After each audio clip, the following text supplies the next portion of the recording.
All right, welcome to the Armchair Commanders podcast. My name is John. And I'm tired. Just kidding, I'm Jack. Hi, tired. Hi, And tired. Can I call you Jack? and this week we have another bonus reel for you. We are doing an impromptu review of the film Oppenheimer as it just came out a few days ago. And I guess what better place to start than what'd you think, Jack? So, I did the meme. Oh, I the saw. you did the I did. Barbenheimer? You're damn right. I did. I did Barbenheimer. I watched them both on the same day. However, everyone says you're supposed to watch Oppenheimer in the morning or early afternoon. Go out, have a cigarette and some coffee, maybe with some whiskey, with your buddies, and just mull about the existential dread we all feel ever since the nuclear shadow cast itself upon us. Correction, we cast the nuclear shadow ourselves upon ourselves. Oh, Anyway, very deep. yeah, very. But, and then you're supposed to get all dolled up and have a nice dinner and maybe some mimosas with your homies, and then dress in all pink and go to Barbie. And let me just say, both of these movies were amazing. I friggin' loved Barbie. It was one of those films that you watch and you just know that everybody involved had the time of their goddamn lives making it. Yeah, this was I didn't see Barbie. I didn't do the Barbenheimer. I only did Oppenheimer, and me and Miranda are going to go check out Barbie next week. Mostly because we don't have enough ADHD medication to make it through both. So we just chose one over the other. But But I forgot to finish my thought. I kind of dropped it. But, that's what you're supposed to do is watch Oppenheimer first and Barbie second. However, I did the opposite and I watched Barbie first and then Oppenheimer. Now, did I do it wrong? Maybe. But is there merit to the way I did it? I think so. did you cry Because yourself to sleep afterwards, or? no, I was hoping I'd have some really fucked up nightmares, but those didn't come, sadly. I just had dreams about death again. But honestly, the way I see it, Barbie's a lighthearted, fun little jaunt. But then you watch Oppenheimer and you're brought back down to earth again. You're a thinking man. You're a feeling man. Like you're back to reality. Oop, there goes gravity. You're a man of science. Damn Skippy, I am. Bachelor of Science. Not that that's saying much, but It's God not damn it. because I got a Bachelor of Arts, so Yeah, well, I I've got a Bachelor of Science magna cum laude. Haha. look at you racking up a title and whatnot. Yeah, just call me Dr. Professor next time you see me. And don't you forget it. Anyway, if you can't tell, me and John are very tired. We just had a hell of a day. Yeah, it was a long work day for both of us, but we care about our listeners, so God damn it, my day was successful, so I have that. It was just fucking long. I woke up at 3:30 in the morning, drove to goddamn North Dakota, about 150 miles there. Just there all day in this cold ass office. So it was so cold I actually had to dig my leather jacket out of my car and wear it while I worked today. In late July, mind you. And then I had to drive 150 miles back, immediately go to play practice, and then I came here. Well, that's not true. I stopped at the gas station to refill my car and get my little drinky poo, and then I came here. But yeah, there's no rest for the wicked, but the righteous need none. maybe they should have done the nuclear testing in North Dakota. It's another barren wasteland that nobody wants to live in. Yeah, who are you gonna kill? A cow?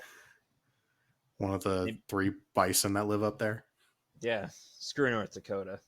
I'm sorry for our North Dakota listeners. I get a little What, all passionate all sometimes. zero of them? Like, Hey, you don't know. There could be one dedicated yes, fan in I do Hettinger. know. We have a listening map. It shows me like hot spots across the world of where our listeners are, and we bro. have there are no listeners in North Dakota. Bro, in 5 years they're gonna dig this up, and I'm gonna get canceled in North Dakota. Okay, now that I say that out loud, I see that there's worse places to be canceled or maybe put on a list. I don't know. I'm just going off on a goddamn topic tangent. See, I can't even think straight. I've only had one square meal today, and that was breakfast. And I had leftover pasta. Did you put it on a tray? What do you think? Let's put this out on a tray. No. Nice. Okay, now I get the reference. But I put it in a shitty little bowl and reheated it in the microwave like the goddamn savage I am. So But I know you said you had a great time. What was your viewing experience for this movie? so my buddy Frank picked the seats, and he picked Tijuana me. Mama Frank? Yes, that very same Frank. You know, we should get him as a guest on this podcast sometime. Maybe. I don't think he's been through any war or has any military know-how, God no. But anyway, like he picked the seats and they were in the exact front of the third row. So we were in the shit. Like we didn't get a front row seat. We got really close though. And sadly when the atomic bomb went off, it didn't kill me, but it sure startled me when that sudden noise came. I really appreciated that scene in this movie, which was um it's the moment that everybody is going for and is waiting for is the nuclear blast, and the fact that it's like 30 seconds of just pure Yeah, quiet and then is followed up by the like freight train explosion. I I jumped. Yeah, it was a like great decision on Nolan's part. like it's one of those things that you see a mile coming, but you just don't you just it's a matter of when, really. Like you know it's art, you know it's coming, but you just can't prepare yourself for the noise. And the solid like 10 or 15 minutes leading up to that is like some of the most tension I've felt about a story that I knew was coming. Now, hear me out on this. It kind of like I know you're gonna guffaw at this, but it reminded me of Titanic. Now, hear me out. No, I get it. I Oh, get okay. it. I thought you were about to roast me, No, but I think I get where you're coming from, but I'll let you elaborate. like, you know what's gonna happen. You went into this movie knowing damn well what's gonna happen, but it still shocks you. Like, both of these are historical movies. Both of these, everyone and their mother knows the outcome, but just the way it unfolds, damn it. Like you almost like what these are both really long movies. Like at a certain point, I feel like you subconsciously forget what happens. You're just lost in the moment. Like, oh, this rich girl is courting this poor guy. Okay, they're having sex now. Boy, I sure hope nothing. Oh, they're gonna die. That's right. I forgot what movie I'm watching. And it's like, oh, depressed Killian Murphy. Okay, there's a war going on, but he's not in it. So what can? Oh, right, that's what he did for the war effort. Okay. Also, I just want to add as a quick aside, I really like that scene where early in the movie he's out camping with his brother and his buddy in New Mexico or in Los Alamos, or what would later become Los Alamos. And like they're riding their horses, unpacking, and he's like, "Oh, I love Los Alamos. I just wish there was a way I could combine physics in Los Alamos." And you could practically hear the monkey paw curling. This, kids, is what we call foreshadowing. Yeah, like they just beat you to death with that. Like I just couldn't help but laugh, even though I know I really probably shouldn't have been. You already mentioned this was a really long movie, but Mm-hmm. I think I noticed it maybe about 2/3 of the way through. But for being a 3-hour movie, this does not feel like it's 3 hours.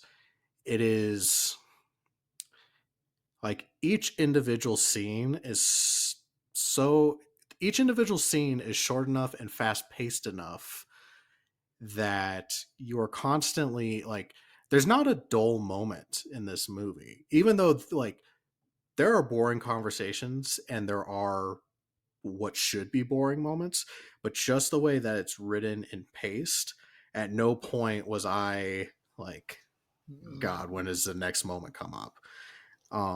And I think that's a real testament to how they shot this film, is Mm-hmm. just the like one after the other, like we are progressing this story along because we have a lot of ground to cover. And I don't think I checked my watch until like the 2.5 hour mark, and I was like, oh shit. Like, I kind of do. I agree with you, but I also kind of disagree with you because, in my opinion, the court scene after the whole bomb and the fallout of said bomb, yes, that was kind of a tie-in. I swear I didn't mean that, but the bomb and the proverbial fallout, like the court scene that just drags out after that, it kind of lost me there. I gotta admit, like Are you I talking about the RDJ versus Killian Murphy okay. court scene, and Rami Malek comes in. Also, I didn't know he was in this movie, but that There's was so always many there's so many fun cameos in this movie but that that was a welcome surprise because I loves me some Rami Malek. Still haven't watched Mr. Robot though. Um, Loved him in the Pacific. Anyway, I'm getting off topic, but the courtroom scene. I'm a fan of his work in Night at the Museum. Oh yeah, that's right. He was the Pharaoh. Mm-hmm. Yep. Anyway, yeah, the courtroom scene. Like, it got to a point where I just wanted to sit up and say, "Will you just fuck already?" God damn it. Yeah, and that who did Robert Downey Jr. play again? I can't. But I actually looked him up after I got home from this movie, and that guy was super petty in real life, and he just did not know when to let shit go. Like Well, I mean, that. that's the way with most politicians. I mean, yes, but this guy, holy shit! Louis Like, Strauss. yes, yeah, but he said Strauss or Strauss. Strassa. And that was another thing Wikipedia mentioned is how it was odd that he pronounced his name like that.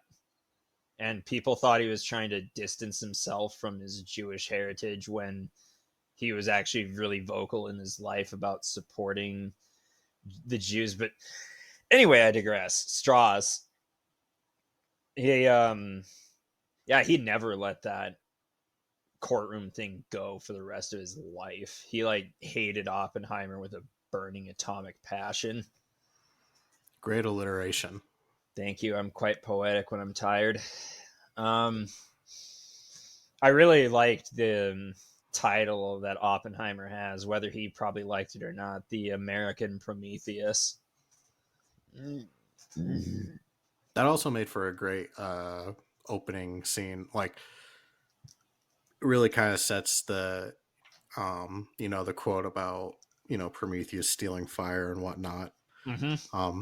I think that sets the stage way better than a cue card that's like, it's 1938 and the world is on the brink of war. That kind of would have been hilarious. So if it had a Star Wars: The Clone Wars esque intro, it's 1938, 1939. Hitler invades Poland. We're falling behind in bomb research.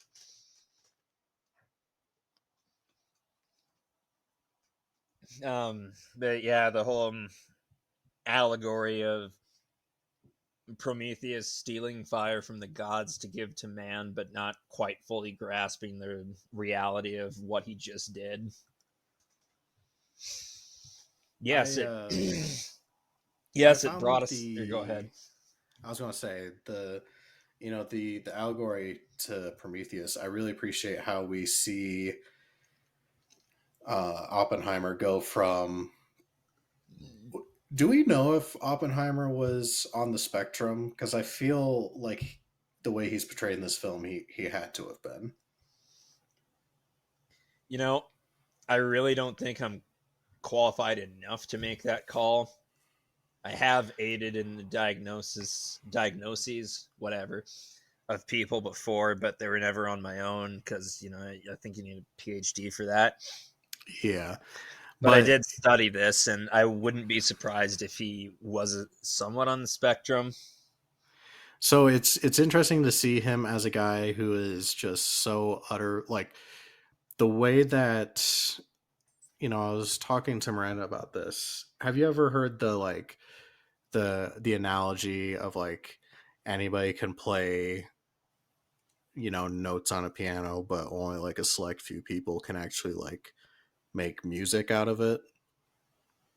Yeah, and The way I see it is like he comes off a little spectrumy, but the way that Christopher Nolan there's a line that Killian Murphy says where he says, "I was tormented by visions or dreams or something like that," and you're like, man, that's kind of weird. But then you actually see what Christopher Nolan interprets that to mean, which is like he is literally plagued by these images of like spinning atoms and shit, and like fission and all that stuff.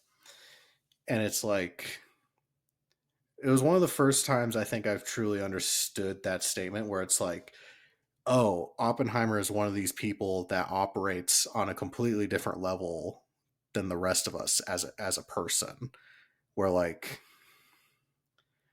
he is so completely involved in this particular subject and topic that, it is because of this obsession that he's probably the only person who could accomplish something like this. Um, and it was such an interesting part of this movie to see his journey of, I am pursuing this because I'm totally and wholly obsessed with it, and I'm going to accomplish my goal. And then once I have accomplished my goal, it is only then do I realize the ramifications of what I've done, and have to deal with that internal like moral struggle. but yeah, I looked it up, and there was an article posted literally minutes ago. In fact, it's dated July 25th, 2023. And well, the results are pretty much what you expect, inconclusive. Like, yeah, he did display some autistic traits, like the obvious social awkwardness. He didn't like eye contact. Same. Yes, I'm not big on it sometimes as well. But again, this is all just speculative. He was never formally diagnosed or even took the test. And our knowledge of autism still isn't where it should be. I think I've mentioned before that the guy who was first formally diagnosed in the United States is still alive. Hmm. That's how recent it was. He's 89 years old. Donald Triplett, look it up. Interesting read. But and there are a lot of people in the science in various science fields that are on the spectrum. They're, I don't want to say overrepresentative. What's the proper term for this? Overdiagnosed? No, there's just a lot of them in that field. They gravitate towards that, whatever. But Oversaturated? no, no, there's a lot of them. Let's just, yeah, that's a good enough phrase. Yeah, there's nothing official. It's just been speculation, but I always take a massive grain of salt with no, excuse me, diagnosing people who are dead. I Because always find reading like doctors and archaeologists who try to, like, have you ever seen people who try to do like medical diagnoses on like Napoleon and Alexander and stuff like that? kind of. I find it interesting, but also it goes to the whole point of, you can you can guess, but unless you can actually evaluate the person, you're never going to truly know. Hmm. Yeah, and I think the only are they autistic theory that I at least somewhat buy into is actually, why don't you guess it? I'll I give don't. you I I'll don't give even know. I'll give you a hint. Former president, well, one of our presidents, One of our former presidents who was autistic.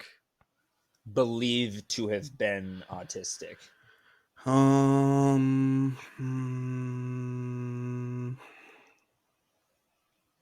or at least on the spectrum. Teddy Roosevelt. No. Oh, okay. I don't know. Thomas Jefferson. So he had numerous bizarre habits that seemed off putting to people at the time. He wore clothes that were typically too small for him. He was notoriously hard to talk to and did not socialize well despite becoming president. And we'll just look at Monticello. There's Is more it to because he built it himself or? from the ground up, and he invented his own desk to look at blueprints that he wrote himself. Now, maybe he's a eccentric genius. There is that possibility. But also,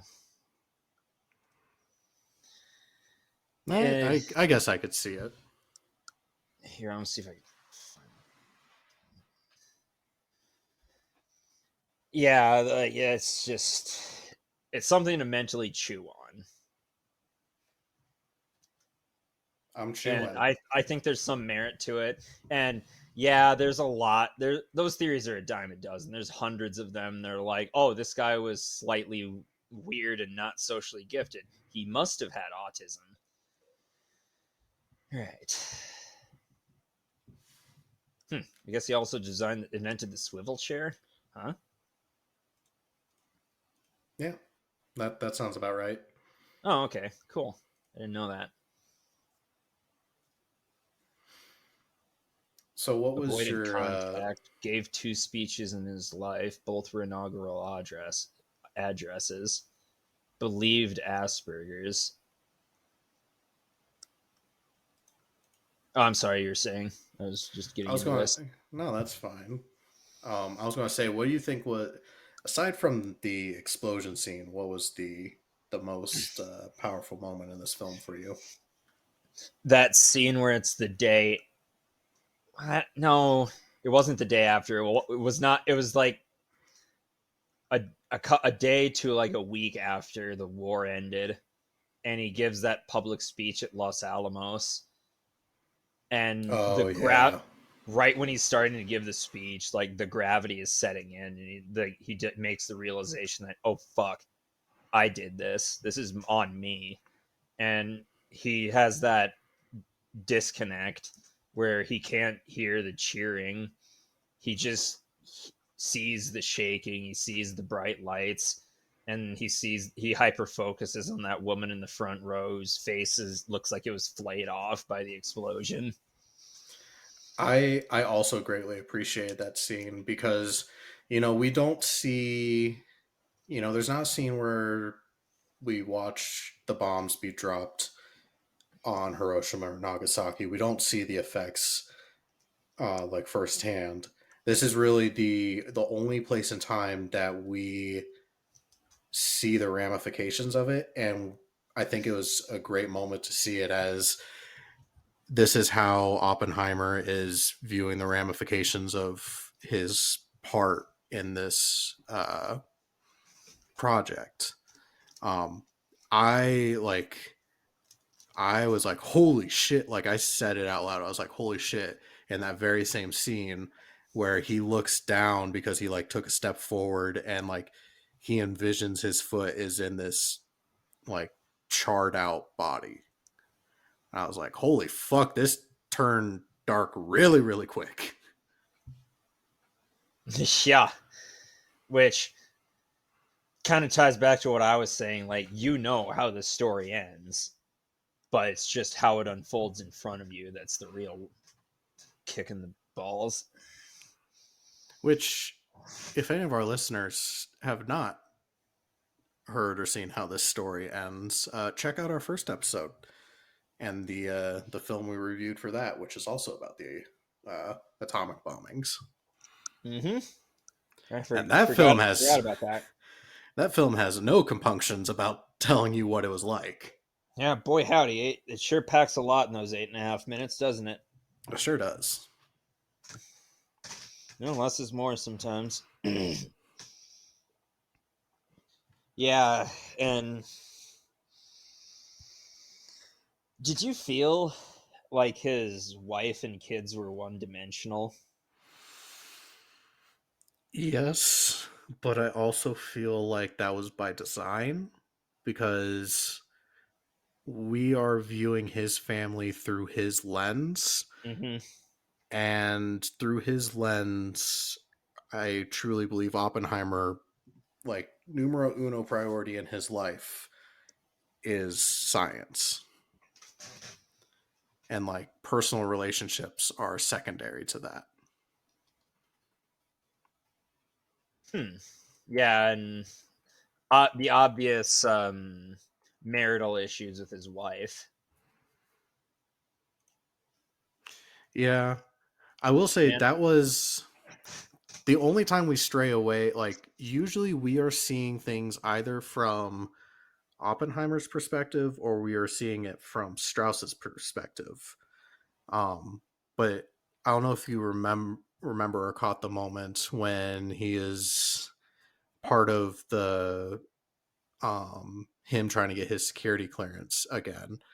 He's giving testimony and he has to talk about how he was unfaithful to his wife because he had met up with a woman who had ties to the Communist Party. mm-hmm. And like that is the I as far as I can remember, granted I only saw this film the one time in theaters. And usually I have the benefit of being able to watch and rewatch the movies we review before we do an episode. Um, but we flip to her perspective because as he is telling the story of himself being unfaithful to her, like it flashes to her viewing him like actively engaged in these acts with Florence Pugh.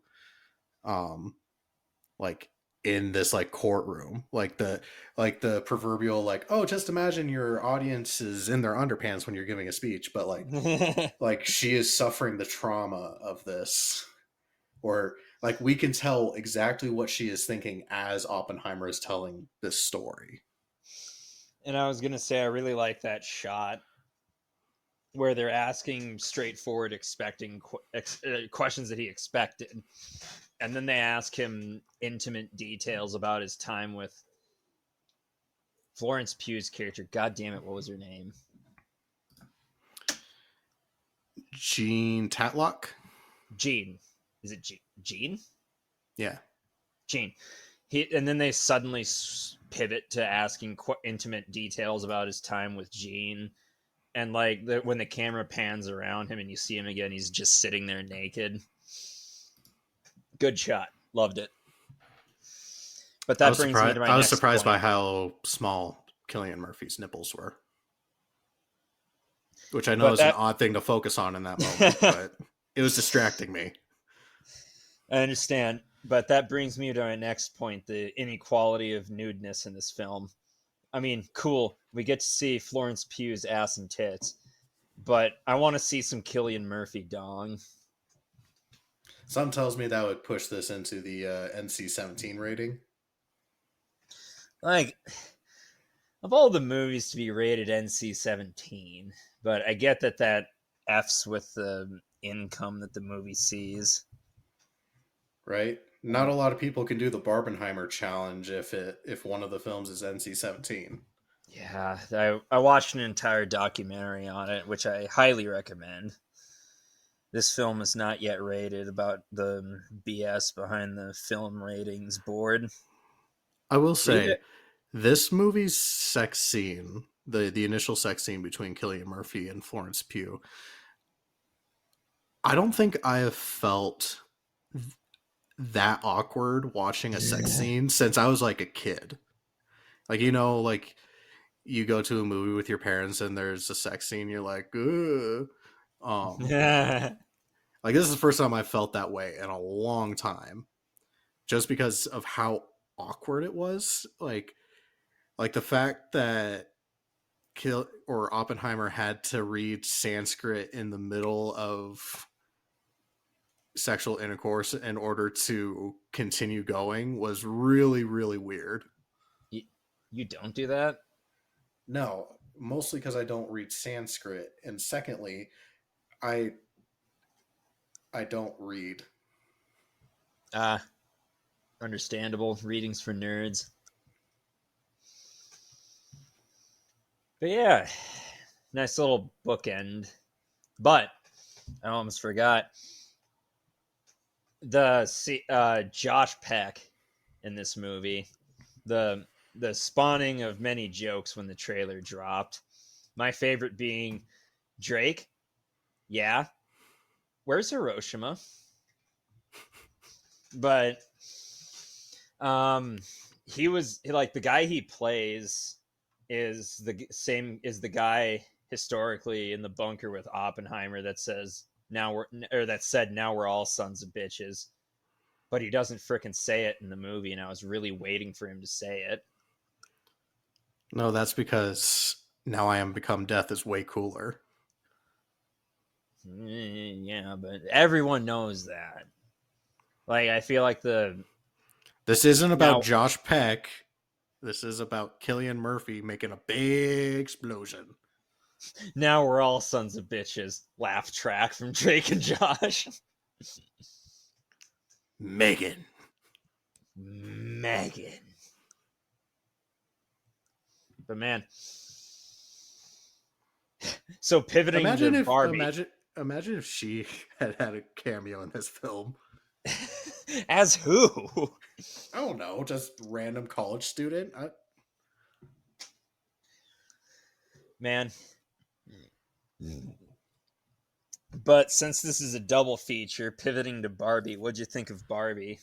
I didn't watch Barbie yet.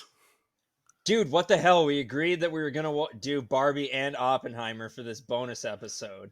Don't tell me you didn't watch it. Don't say that.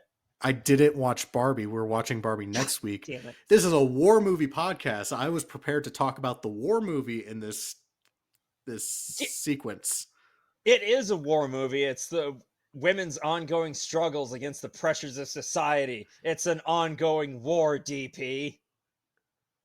Sorry, I just wanted to turn things around on you for a minute because I thought it'd be funny, and it was. It But anyway, was. getting back, I'm proud of you.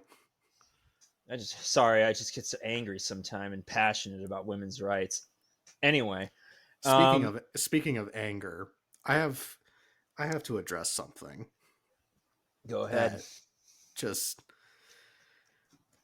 mind you, I loved the fact that when I showed up to the theater, the parking lot was packed. The movie theater had tons of people. Yes, Everybody was dressed up. Like there were people in suits, there were people dude. who were in flamingo shirts for Barbie. Like it was it was like opening night for a Harry Potter or an Avengers movie. It's something that I hadn't experienced in such a long time. It was something that COVID took away from us for I such a long know. time. And I love that both Barbie and Oppenheimer has like reignited that spark of like not The only is theater. yeah, the theater is not just a oh I'm going to go watch a movie. It is like it is a communal event. It's an event, and I love that feeling. And I remember people hyping up the movie Tenet to be the movie that gets everyone back in theaters, I but thought that was they kind Avatar of that was supposed to get everybody to come back. no, this is before that. Oh, But yeah, that was supposed to be the movie that got everyone back in cinemas, but they kind of overestimated the amount of people that lived in states that were still very anal about COVID lockdowns and shit. And I right. went to see it in theaters, mind you. I thought it was a pretty good movie. Had its problems, but whatever. Actually, that's another movie we can. Is Tenet on the list? Honestly, I don't think so. Well, I count We it as a war movie. we can discuss its merits at a later point. Have you seen it? I have not. Well, I have, and war is central to one of its themes. Okay. We Okay. we can add it to the list. Yeah, yeah, yeah. You better. I'm kidding, but Anyways, back to my gripe. okay, yeah. Continue. Like going into this film, I was super excited about it. This is a film I've want like since it got announced and I saw the initial trailer. I have Yep. been stoked on seeing this movie. Showing up to the theater, it made my heart happy to see everybody getting back into the spirit of like opening day. Like we're all going to the movie. Like it was a good time. Sat down in the IMAX theater, and mind you, this is the first time I've gone to an IMAX film. Um, I know, shocking Really? for yeah. It's I've had the opportunity to go see other IMAX films, but this was the first time uh, I had actually seen a film in IMAX, and I'm happy I this was my introduction to IMAX. So I paid the few extra dollars to go see this movie on the fancy screen. And mind you, so did everybody else in the theater. It was like 20 some bucks a ticket. Now, I get it that not everybody's going to share the level of excitement because they're not a history nerd or, they're not a cinephile, if you will. But if you're the kind of person who shows up to an IMAX movie and you sit in like basically where you were sitting, the third or fourth row, smack dab in the middle of the theater. And if you spend 2.5 out of the 3 hours of this film scrolling your phone with the brightness set to the highest possible setting, to the point where the person sitting 4 rows behind you, know that you are shopping on Facebook Marketplace. And I can see not only your stupid Larry the Cable Guy looking motherfucking face, as well as the faces of everybody around you. Stay the fuck home. Yeah. Like, why did you spend $20 on an IMAX movie ticket if you're not going to watch the fucking film? Like, I love this film. I thought it was a great film. I honestly enjoyed it. I would have enjoyed it more had I not had to look down every 3 to 4 minutes because there's a giant fucking light beam Fuck. hitting my face while I look at your stupid silhouetted head. Oh God. Like, just stay home, man. It is. And it's also like, what on Facebook is more important than the viewing experience of 200 people who are sitting behind you? Rude doesn't even begin to cover it. Like, I will say this: I am not above having someone check their like Apple Watch or somebody do like a quick glance at their phone. We're in the 21st century. The shit's going to happen. That's not what I'm beefing about. What I'm beefing about is the fact that you are sitting smack dab in the middle of the theater, fucking around on your phone to the point that not only myself, but like the people behind me and the people to the side of me are also like grumbling under their breaths, like stupid fucking like. I was not the only one in this theater having this thought. So, dear Larry the Cable Guy looking motherfucker, you're a douchebag. Stay home. Yeah, Don't go fuck back to the you. theater. Don't go back to the theaters. Yeah, we know you're listening to this asshole. We have your IP address. We have your address. We have your phone number. We have your ass, mister. You're We have dunzo, kid. we have none of those things. Shut up. He doesn't know that. I just wanted to feel like a tough guy for once in my life. How about we not make threats towards people? But it's fun. What are they Yeah, going to do? Call the cops? Wait. Miranda was more heated about this than I was, and I literally like. She's like, I'm going to say something to him. I'm like, absolutely not. And I like grabbed her by the hand and I led her out of the theater because I'm like, we are not getting into a fight in the middle of the fucking AMC. Like, I'm pissed about this too, but no. Did you hit him? No, I I tracked her out of the theater before she could. Did you hit him? Is what I asked. No, Why not? because that would be assault, Jack. Not under Colorado laws. If I recall correctly, Colorado laws Oh, there's a movie theater specifically. exemption. Yes, there is a movie theater exemption to the assault clause of Colorado's law. It's like any douchebag that scrolls Facebook Marketplace is everyone in the theater needs to beat him profusely. A douchebag Look is it up; it's a defined real law. as Yeah, and I quote a Larry the Cable Guy looking motherfucker. Yeah, it's law. Look it up. oh god.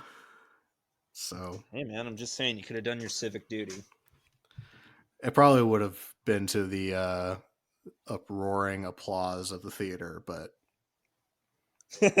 also it's not hard. There's literally, well, you would have to not be scrolling your phone to see it, but at the beginning of the movie, in case you didn't know, there's a little frame that says, "Hey, silence your phones and put them away, so that you're not a distraction." Wait, you guys got a frame? Like just a frame saying that? Well, it's like part of the opening, like This like sit down, enjoy the show. Please also, silence your phones. I'd just like to take a minute to compare our cinemas. So, where did you see this again? AMC? Yeah, I saw it at an AMC. Okay, a chain movie theater. Okay. Yeah. And I said to our glorious listeners in our last podcast that I live in the state capital of South Dakota, Pierre, and it's only about 15,000 people. We have a movie theater and I'm pretty sure it's independently owned. And for so what makes this theater so unique is it shows like South Dakota historical pictures and trivia and shit. Like it talks about Wild Bill, it shows pictures of sod houses and like pictures from the late 1800s and early 1900s of around Pierre and the surrounding area. And like Battle of Wounded Knee and no, it doesn't show that. It shows like the flood of 52. It shows what street corners and streets looked like in the 1900s. It showed the old high school that burned down. Um, and so for the longest time, for a good chunk of my life, that was the only theater experience I had. And I thought every theater did this on some level. So imagine my surprise when we had to go to another place.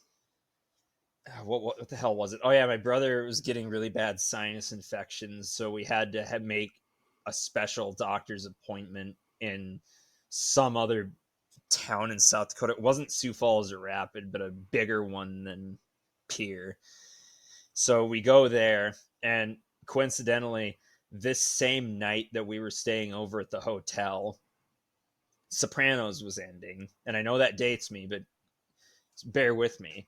And my parents are huge Sopranos fans, and Sopranos is not for kids. So they gave us like 40, 50. no. Shut up. And they gave us 40 or $50 for fuck off money. And me and my brother went and watched Shrek or something, or some one movie that was out around that time. I don't remember, but so we go and we watched the movie, and it was in one of those chain movie theaters, and that we were just blown away. Like they're serving fucking hot dogs and brats Oh and yeah. cheeseburgers at the concession stand, not just candy and popcorn. Well, I mean, shit. They're serving booze at AMC now. What? Yeah. Well, we couldn't buy booze then, but we would have been blown away. And we get into the theater, instead of facts and trivia and historical photos we've seen 100 times, it's ads we see on TV. And like, yeah, that really kind of ruined it for me. Is just the ads part. I never realized how annoying that was. But we have ads in the Pier Theater, and they're not for big chain stores. No, they're local stores like the carpet store or the roofing place or an electrician's or the Stanley Steamer, the carpet cleaner. we also have what the hell, a company that specializes in teaching people how to fly, so an aviation school that has advertisements in that theater. And I never realized how special that was, I remember as a honestly. no, like small town theaters hit differently. I can't relate 100% to that, but I can a little bit because I grew up on a military base as a kid, and something that I think was I haven't seen in any other theater, but something that was unique to the theater on our base was it was like it doubled as like a special events auditorium. So it was a single room theater, but it sat maybe like 1,000 people. So it Dang. was yeah, it was a fucking huge place, and the screen to match. But before the commercials would start for or there would be commercials, and you knew the film was about to start because they would play the national anthem, and it was like this super cheesy cropped together video, and like when it was like the home of the brave, it was like an eagle with a fucking waving American flag in the background. And then the movie would start. Man, and let's not forget the uh, um, propaganda they play. It there. I don't know if it was played at your theater, but our theater has this goddamn propo piece that they play all the time, and I what the hell was it? Is it for Governor Nolan? No, it's about piracy, Oh, and I don't remember how it starts. It's like some woman doing something, and oh yeah, texting during the movie, and it says this is rude, and then it shows a guy answering his phone and beginning to talk, and it says this is annoying, and then it shows a bald white dude in a hoodie pulling out a sub, not even oh sneakily pulling yeah, he out has a his phone of camcorder. his kid. No, yeah, he pulls out his camcorder to record the movie, and then in big letters it says this is illegal, and then a sign from the NATO, the North American Theater Organization. What else would it be? Just advertising this. It's just so fucking silly. And But here's the so thing: even in a in an ad like that, it's a well established fact that having your fucking phone out is not okay.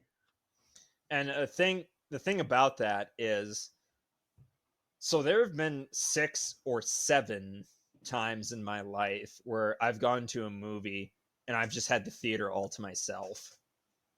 And most of those admittedly were in the Vermilion Theater, I was but there with you a couple of those times. yeah, I know that, but I've also gone alone to a theater or to a movie or two in the Pier Theater. I went to Moana completely alone, and like it was right before it was like during a snowstorm. I went to this. Don't know why I went. I was just bored and wanted to risk it. So I went there and I watched Moana, and there's Shiny. yeah, Clement, whatever. But that dude from Flight of the Conchords, amazing voice. Anyway, but I could have just pulled out my phone and recorded then and there. Like no one would have stopped me. No one was looking. Like at my theater, they don't even check your tickets anymore. You just buy them and walk in. Like I could have easily bought a ticket to something else and gone in a completely different theater and sat wherever the fuck I please. No one's checking this, but there's a lot of theaters that are like super anal about your seat number and where you sit. Right. But I've never been to any of those theaters. I've been to is like whatever that big theater is in Aurora, Colorado, and that maybe an AMC or two somewhere. Been to this. You and I went. done those road trips to those sci-fi movies in Sioux Falls a lot. I loved that. We saw Blade Runner and Ghost in the Shell. Yeah, we did. Do you Oh, think I was gonna. Ghost in the Shell counts? What? It counts in the same way that Judge Dredd does. War on Mm, Crime. that's fair. Again, this is a tenuous topic that's best reserved for a later date. But as you were saying, yeah, I really do love the magic that this experience brings. Like all the women dressed in pink and with Barbie t-shirts, and like the dudes dressed in suits. uh, Well, but I think anyway, I think it might be time for us to give our rating for this film. not yet. There is Oh, one not more thing I'd like yet. to talk about. Two more things I'd like to talk about. I'd like to Gary discuss. Oldman. I'd like No. to discuss the ending. Oh, okay. Like throughout. Again, this is spoilers, but you already knew that. If you've gotten this far in the podcast and didn't know that, that's on you. But anyway, yeah, throughout this movie, it's alluded to this private talk that Oppenheimer has with Einstein, where the dude walks by him and Einstein is just gone. Like he's so shell shocked from what Oppenheimer told him that he just doesn't even address Strauss and just walks right on by him. And that bothers Strauss. Like, oh, what did he tell Einstein that turned him against me? Hardy har har. And at the It end, is a beautiful scene. oh, it is. And at the end, I like the part when he goes up to him and he looks across the pond and he sees like the droplets like from the rain that look like explosion radiuses or whatever the word for that is. Harkens back to when he was looking at that map and he envisioned like the raindrops falling as bombs exploding on the map. Anyway, so he's talking with Einstein and he's talking about that time when he thought or he theorized that setting off the nuke would ignite the biosphere via an uncontrollable chain reaction. And again, there was no precedent for this. There was no guarantee that wouldn't happen. It was a possibility, admittedly very slim, but for all they know, they were risking an end to the war Well, via it's like Matt destruction. Damon said. He's like, you Near know, zero, incredulously. yeah, and Oppenheimer is like, well, what do you want? He's like, I want it to be zero. But Oppenheimer, and at this point, it's like late 50s, so it's been a good nearly 15 years since the bomb dropped. Nearly. And it's been weighing on Oppenheimer this whole time, so he just looks gaunt and just dead. And if I'm not mistaken, Oppenheimer carried that guilt with him for the rest of his life. If I'm wrong, feel free to prove me wrong. But he mentions to Einstein something along the lines of, remember when I came to you and I was scared that we had invented a bomb that could destroy humanity. Maybe we did. And that's just such a wham line that the people I went to see this with just kind of like looked at each other quietly for a minute before I broke the silence by saying, well, that was a dour ending. Right. But I don't think there's any better ending for it, though.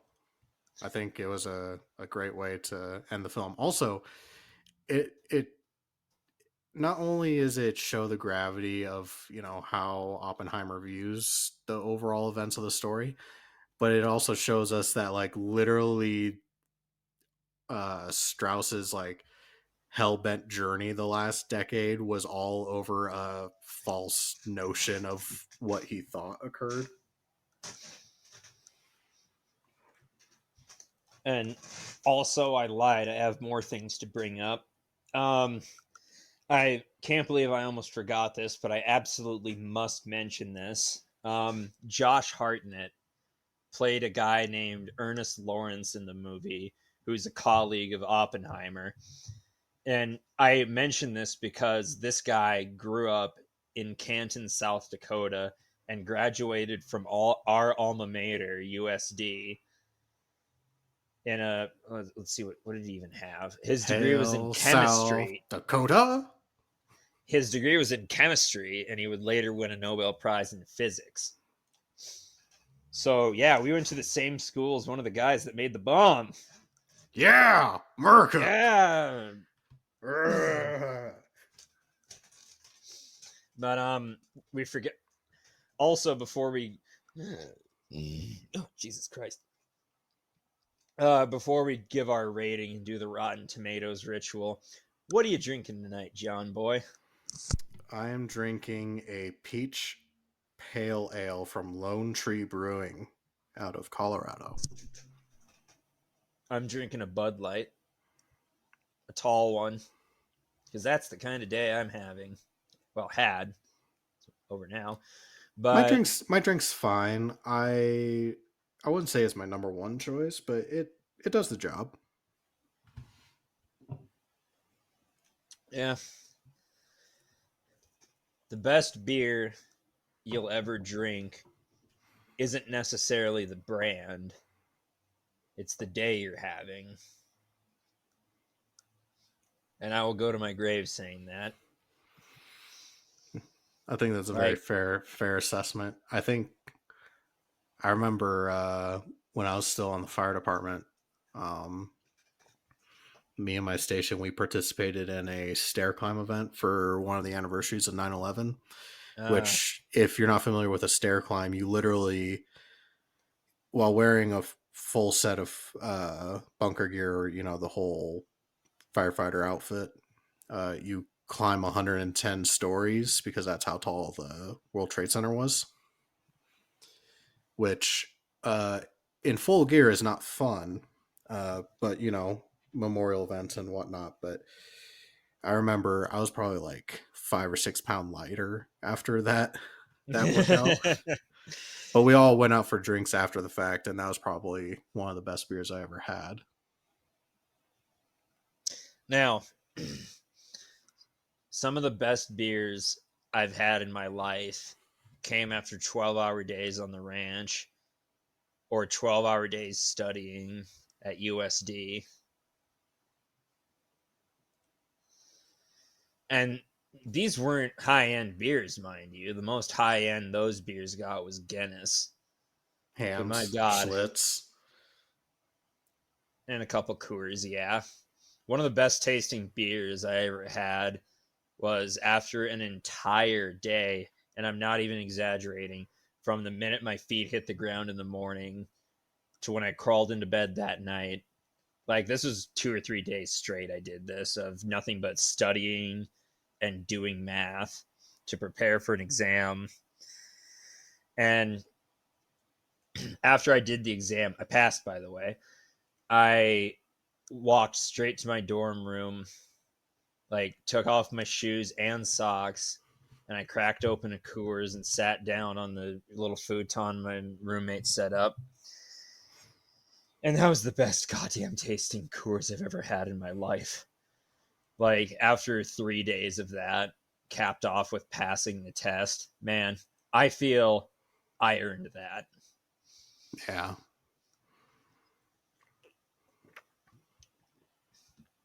Now, anyway, let's see what Rotten Tomatoes has to say about this movie.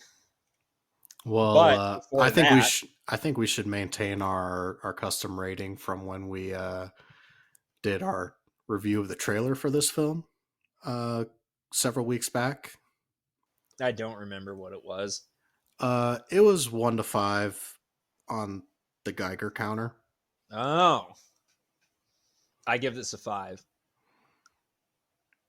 I agree. This is if I could give it a higher rating, I would. This is a 5 out of 5 film. It's unfortunate, because of how or when it was released, but all the different aspects of this film, I think this is honestly worthy of a best picture as far as an Oscar goes. But being so far out from Oscar season, I think this film is going to end up. It's going to win Oscars. Don't get me wrong, but it's going to get like sound effects and cinematography and that kind of stuff. Maybe gets like a supporting actor Oscar, but like every performance in this film is top notch. The cinematography is A1. The sound is fantastic. It's brilliantly written. I just it's hard to ask of there's really nothing I could ask of this film to be different to make me happier. So, yeah, 5 out of 5. All right. Let's see what our colleagues at Rotten Tomatoes say. Wow. So, this has a 94% tomometer from the critics and a 94% audience score. Huh. I Is this the first time that it's been the same? Like, it's almost always been a No, tie. there was one other film that they matched. I can't remember which one it was, but um I'm not mad about 94. I think it deserves more than that, but I'm I'm not butthurt about it. Yeah, I kind of get it. Honestly, I think I agree more or less with 94%. I can kind of see where they maybe docked it points for, well, its length, to put Yeah, it bluntly. I I could can see kind of see where that. they docked points, especially like I said, the courtroom scene that seemed to drag on and overstay its welcome. But that's a minor detail. So yeah, I think that's a fairly fair score for this. Any other thoughts? I feel No, like I and had one, but I was gonna ask any historical inaccuracies that you saw. I there was one. I didn't notice it, but I saw it's been making the rounds around the internet. The scene that we are talking about, where Oppenheimer gives his speech to the other Yep, members I of already know Los which one. Alamos, and they're all waving 50-star flags. Yeah, And to that's be honest, I don't care. That is a detail that I am 100% willing to let slide. yeah. You know, no movie's perfect. A glaring mistake, but yeah, it's. I didn't notice it, but I don't notice anything. The only way you're going to notice that shit is if you freeze frame it and count. Like that was just somebody being pedantic. Absolutely. Because that particular scene, it was on screen for like 2 seconds. But if anything else on your end? No. All right. Well, we greatly enjoyed having all of you with us. If you like the show, please leave a review. The stars do matter. If you Mhm. want to catch more content from us, such as memes and whatnot, you can find us over on Facebook and Instagram at the Armchair Commanders Podcast. Additionally, if you know a friend who likes war movies, share the show with them. See if they like it. With that being said, I've been John, And I'm Jack. and we will catch you next time. I'm not going to do the long, drawn out bye part. I'm too tired. All right. Goodbye.